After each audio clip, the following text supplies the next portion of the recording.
건물 없는 교회 어울림교회 임목사입니다. 오늘도 고린도후서 특강 이어나가도록 하겠습니다. 오늘의 말씀 제목은 약할 때 강함 대신에 라는 제목으로 하나님 말씀을 나누려고 합니다. 부제목은 우리가 약할 때 너희가 강한 것을 기뻐하고 라는 제목으로 하나님 말씀을 전할 때 여러분들이 성령님을 체험하고 예수님을 만나는 그런 시간이 되기를 간절히 기도드립니다.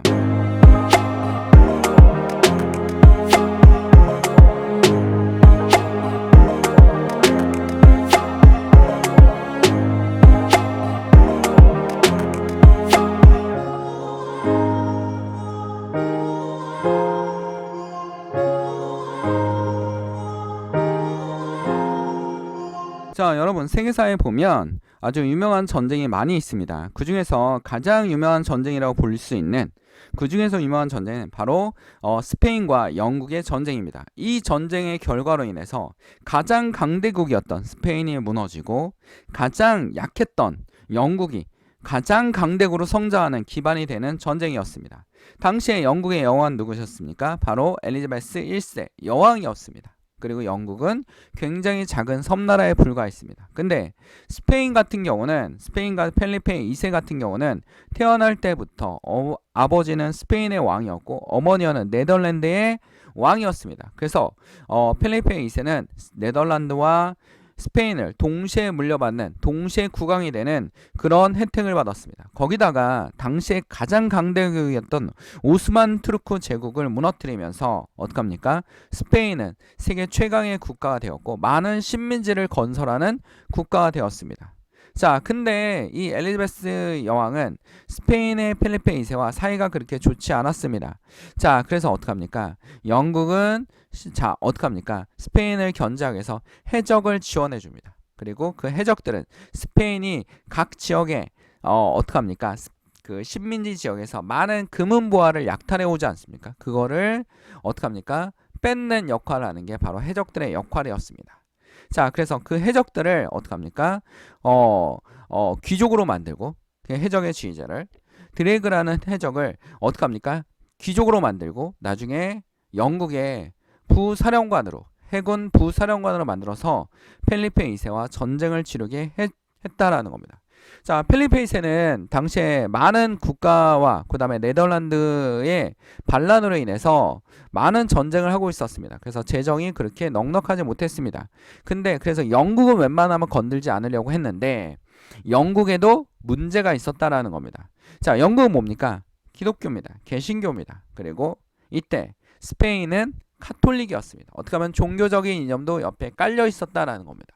근데 당시에 어떡합니까?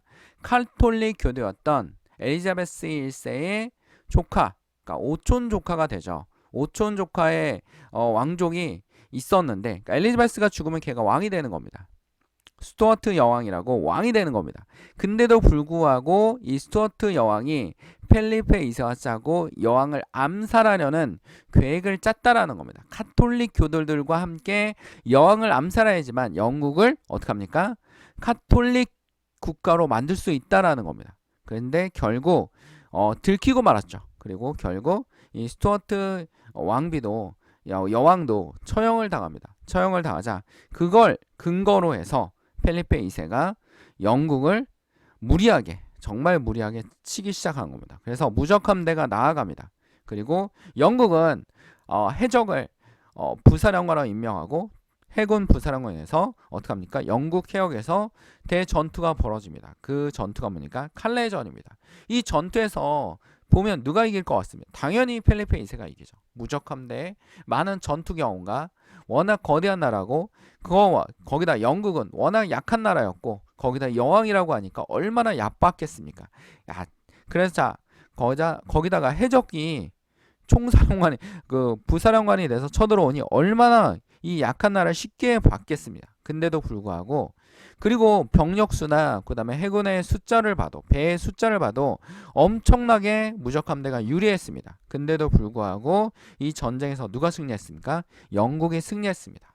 영국이 승리할 수 있었던 이유는 뭐냐면 자, 우리 그 유명한 삼국지에 전쟁 있지 않습니까? 적벽대전. 제갈량의 전술로 인해서 조조를 무너뜨린 엄청난 전쟁이 있지 않습니까? 그때 화공선을 이용한 것처럼 이 칼레전에서도 화공선을 이 해적이었던 드래그가 화공선을 이용했습니다. 근데 더 많은 폭약과 막 터지는 물질을 잔뜩 집어넣고 배를 향해서 스페인의 무적함대를 향해서 이 배를 띄웠다라는 겁니다. 바람의 방향이 도와주지 않으면 이 전쟁을 이길 수 없는데 정말 영국의 전쟁을 누가 도와줬습니까? 바람이 도와줬습니다. 그래서 무적함대를 불바다로 만들었다라는 겁니다. 그리고 자 마지막 도망가서 네덜란드 해안에서 정비하고 있던 무적함대까지 드래그가 어떡합니까? 쳐서 대승을 거두었습니다. 이 이후로 영국은 해가 지지 않는 나라라고 불렸고 이때 영국 여왕도 만약에 해군에서 스페인 군대가 육지로 상륙할 걸 대비해서 갑옷을 입고 어떡합니까? 갑옷을 입고 백마를 타고 영국 군인들을 향해서 연설했던 아주 유명한 연설도 있었습니다. 내가 연약하지만 나는 우리 군대와 함께 죽을 것이다. 우리는 우리의 영토를 지켜야 된다. 스페인으로부터 지켜야 된다라고 했습니다. 그렇게 유명한 연설까지 남겼을 정도로 굉장히 유명한 전투였습니다. 절대 이길 수 없었던 이 전쟁에서 막강한 스페인을 무너뜨리는 영국의 역사적 전환점, 쉽게 말하면 터닝 포인트를 만들 수 있었던 것이 바로 이 시점이었습니다. 이 뒤로 영국은 해가 지지 않는 나라로 불리우는 엄청나게 큰 강대국으로 성장하기 시작합니다. 자, 그런 것처럼 오늘 성경 말씀에 보면 고린도후서 13장 1절에서 11절에서 우리 사도 바울이 강조하는 게 있습니다. 무엇입니까? 고린도 교회가 계속 하나님을 멀리하고 잘못된 교리를 가르치고 있었다라는 겁니다. 그에 대해서 굉장히 명확하게 얘기하고 있습니다. 1절에 보면 내가 이제 세 번째 너에게 가리니 두세 증인의 입으로 말미암아 확정하리라 라고 합니다. 재판을 하겠다라는 겁니다. 그러나 이 재판보다 미리 너희가 변화되기를 원한다라는 겁니다. 율법이나 예수님이 말씀하신 두세 증인이 있는 곳에 인정할 수 있다라는 것처럼 지금도 여러분 법적으로 2명 이상이 증인이 돼야지만 법적으로 인정해 줍니다. 그런 것처럼 여러분 어떻습니까? 자, 대수인 대로 지금 변화되기를 원한다라는 겁니다. 변화되기를 위해서 겉면의 글을 계속 쓰고 있습니다. 내가 이미 말할 거냐 지금도 떠나 있으나 두 번째로 대면했을 때 같이 전에 죄 지은 자들과 그 남은 모든 사람에게 미리 말하노니 미리 얘기하겠다. 내가 다시 가면 용서치 아니하리라. 굉장히 강한 어조로 얘기하고 있지 않습니다. 이는 그리스도께서 내 안에 말씀하시는 증거를 너희가 구함이니 그는 너희에게 대하여 약하지 않고 도리어 그러니까 교회를 혼란시키는 너희 행동을 멈춰라. 그 변화되라. 예수님을 만나라. 성령님을 만나라 라고 얘기하고 있습니다. 강력하게 얘기하고 있는 거죠. 그리고 너 안에 강하니라. 자, 그리스도께서 약하심으로 십자가에 못 박혔으나 자, 이 말씀에 대해서 우리 좀 깊이 있게 생각할 필요가 있습니다. 예수님이 약하십니까? 그 예수님은 약하지 않습니다. 정말 강하고 정말 놀라우신 분입니다. 하나님의 아들이고 창조주이기 때문에 굉장히 강력하신 분입니다. 근데도 낮아지고 나귀를 타고 입성하시고 그리고 어떡합니까? 야, 인간의 그 엄청난 수모를 다 겪으시고 채찍도 맞으시고 십자가를 향해서 그 고난의 십자가를 향해서 멈추지 않고 갔다라는 겁니다. 이 말이 굉장히 중요합니다. 하나님은 더 얕아지고 낮아지시고 그 낮아짐 속에서 십자가를 향해서 갔습니다. 많은 조롱이 있었죠. 제사장도 막 우리가 이겼어. 예수는 이제 끝장났어. 아니요. 예수님의 십자가 사건을 통해서 예수님의 복음이 끝장이 났습니까? 사도 바울이 목이 잘림으로 말미암아 기독교의 복음이 끝장이 났습니까? 아닙니다. 계속 전진했습니다. 복음은 살아서 어떻게 했습니까? 움직이고 있었다라는 거죠. 예수님이 십자가에 달려 돌아가셨지만 그는 어떻게 했어요? 죽음을 이겨내는 권세를 가지고 있었다라는 겁니다. 우리에게 부활의 체의 모습을 보여주고 계시다라는 겁니다. 이건 누구의 승리입니까? 약함의 승리입니다. 약하고 연약해 보였지만 어떡합니까? 놀라운 반전을 터닝 포인트를 만들어내셨습니다. 그게 무엇입니까? 부활의 사건입니다. 하나님의 능력으로 살아계시니 지금도 살아계시다라고 분명히 사도 바울은 얘기합니다. 예수님은 돌아가시지 않았다. 예수님 십자가에서 달려 돌아가시고 다시 살아나셨다. 죽음의 권세를 이겨내셨다라고 말씀하고 계십니다. 도리어 너희 안에 자 이게 무엇이라는 겁니까? 사도 바울은 하나님의 능력으로 그를 함께 살리라 라고 얘기하고 있어요. 하나님은 더 강하시다. 예수님은 더 강하시다라는 겁니다. 너희의 믿음 안에 있는가? 너희가 자신을 시험하고자 너희 자신을 확증하라. 예수 그리스도께서 너희 안에 계신 줄 너희가 스스로 알지 못하느냐? 이 말 굉장히 충격적이지 않습니까? 예수 그리스도가 너희 안에 있습니다. 우리 안에 있습니다. 여러분, 예수님이 우리 안에 있습니다. 그럼 뭡니까? 우리의 리더가 되시는 겁니다. 예수님이 우리를 조종하고 계시는 겁니다. 예수님이 어떻게 합니까? 우리를 인도하고 계신 겁니다. 예수님이 여러분을 어떻게 합니까? 보호하고 계시는 겁니다. 예수님이 목적이 되고 예수님의 길이 되고 예수님이 나의 생명이 되시는 겁니다. 그것이 뭡니까? 예수님이 너희 안에 있습니다. 그렇죠? 솔직히 말해서 여러분 어떻습니까? 과학적으로 봐도 우리 몸은 우리 혼자서 운영되지 않습니다. 많은 세포와 그리고 이 안에 있는 많은 미생물들이 우리를 위해서 열심히 일해주기 때문에 우리가 움직일 수 있는 겁니다. 그런 것처럼 어떡합니까? 우리만이 살아있는 것이 아니라는 거죠. 그렇기 때문에 하나님께서 우리 안에 계셔서 영으로 계셔서 우리를 움직이고 우리의 마음속을 주님께서 리더하고 계시다라는 겁니다. 자, 스스로 알지 못하느냐? 그러니까 주님이 중심이 되는 삶을 살고 있지 않느냐? 중심이 우리의 마음속에 예수님의 중심으로 살고 있습니까? 주의 성도들 예수님의 중심으로 살고 있습니까? 여러분들은 아니면 세상의 돈이 우리에게 중심이 되고 있습니까? 아니면 세상의 욕심과 권력과 목표를 향해서 우리가 그 욕심으로 따라가고 있습니까? 우리는 더 강해지려고 하고 있습니까? 아니면 약함을 통해서 예수님을 보이려고 하고 있습니까? 예수님은 약함을 통해서 예수님을 보이셨습니다. 예수님께서 여러 이 성경에서 십자가에서 십자가 별거 아니야 하고 십자가에서 막 내려오시고 이러면 이게 진행이 되겠습니까? 부활이 있을 수 있겠습니까? 예수님께서 십자가에서 그냥 내려와 버리셨으면 부활이라는 이 역사적인 사건이 있을 수 있습니까? 아닙니다. 예수님은 순종하고 하나님 앞에 순종하고 그대로 그 고난의 길을 걸어가셨다라는 겁니다. 그 예수님이 여러분의 마음의 지배자가 되어야 된다라는 겁니다. 자, 그렇지 않으면 너희가 버림받은 자니라. 우리가 버림받는 자가 되지 아니하는 것은 너희가 알기를 내가 바라고 우리가 하나님을 버림받는 자 같을지라도 너희는 선을 행하게 하고자 함이라. 우리는 진리로 거슬러 아무것도 할 수 없고 오직 진리를 위할 뿐이라. 우리가 약할 때, 사도 바울이 약할 때 무슨 얘기입니까? 사도 바울이 내가 너희에게 약할 때 내가 권면하지 않고 권면만 하고 너희들에게 재판하지 않고 할 때 너희가 스스로 강한 것을 기뻐하고 여기서 강한 것은 뭐냐? 예수님을 내 마음속에 영접한 것. 여러분 진정한 강함은 뭡니까? 예수님이 중심이 되는 삶, 예수님이 우리 안에 있는 삶, 이 삶이 바로 가장 강한 삶입니다. 가장 약하고 예수님의 고난의 길을 따라갈 수 있는 거, 내가 좀 더 양보하고 나아갈 때 어떡합니까? 더욱더 강한 모습을 볼 수 있었다라는 겁니다. 앞에서 얘기했던 세계사적인 사건이는 보십시오. 가장 약했던 영국, 가장 연약해 보였던 영국, 가장 강력했던 스페인. 근데 날씨가 누구의 편에 서 있었습니까? 약했던 영국 편에 서 있었습니다. 전력과 전술도 뛰어났지만 약했던 영국 편에 서 있어서 스페인은 그 날씨 때문에, 스페인의 역사책은 그렇게 얘기합니다. 이 날씨 때문에 대파를 했다라고 얘기합니다. 그런 것처럼 영국도 어떡합니까? 이길 수 없는 전쟁. 엘리자베스도 이길 수 없을 수도 있기 때문에 어떡합니까? 육지에서 군대를 키우고 있지 않았습니까? 그런 것처럼 이 이길 수 없는 전쟁에서 대승을 거두는 이 전쟁사의 놀라운 획을 그었던 해전이었습니다. 이걸 통해서 영국은 여기서 끝났습니까? 아닙니다. 이걸 통해서 터닝 포인트를 해서 가장 강력한 국가로 성장하지 않았습니까? 유럽의 강력한 국가로 성장할 수 있었다라는 겁니다. 펠리페 2세는 교황의 후원도 받았고 지지를 받았고 근데도 불구하고 무너지고 말았습니다. 강력한 힘을 통해서 하나님은 움직이지 않는다라는 겁니다. 여러분 아시리아도 어땠습니까? 굉장히 강력했지만 100년도 안 돼서 무너지지 않았습니까? 중국을 통일했던 진시 왕제 굉장히 강력한 힘과 권력을 지닌 것처럼 했지만 금방 무너졌습니다.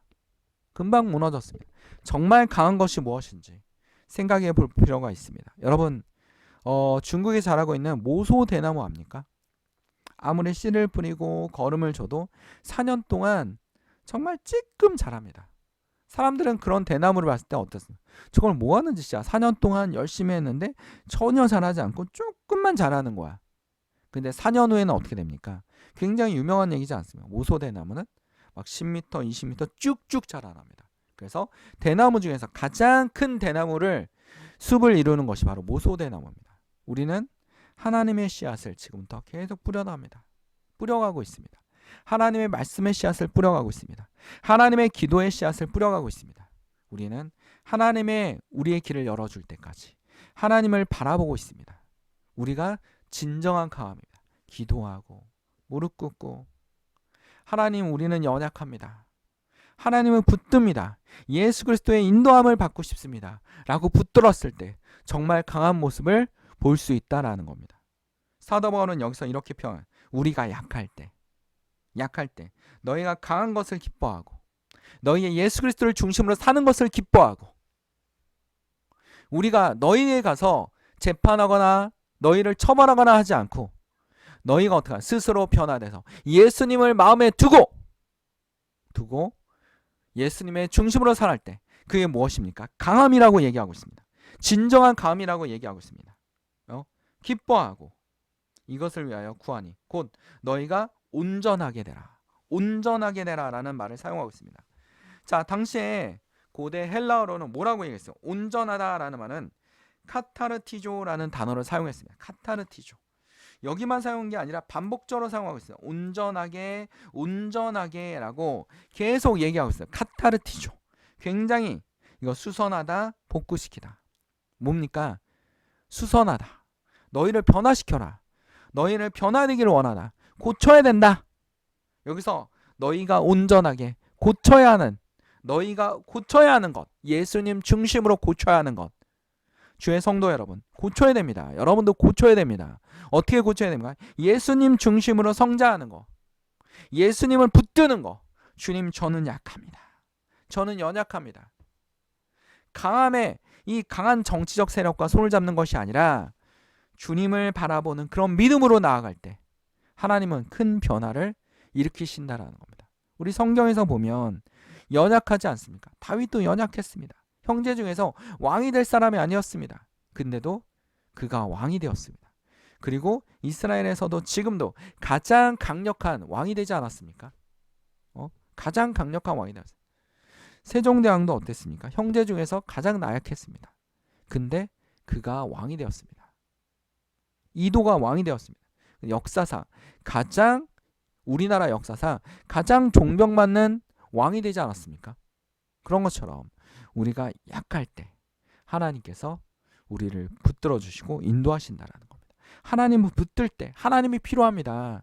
저는 내 스스로 할 수 없습니다. 하나님이 필요합니다 라고 할 때 하나님이 여러분을 붙들고 움직인다라는 겁니다.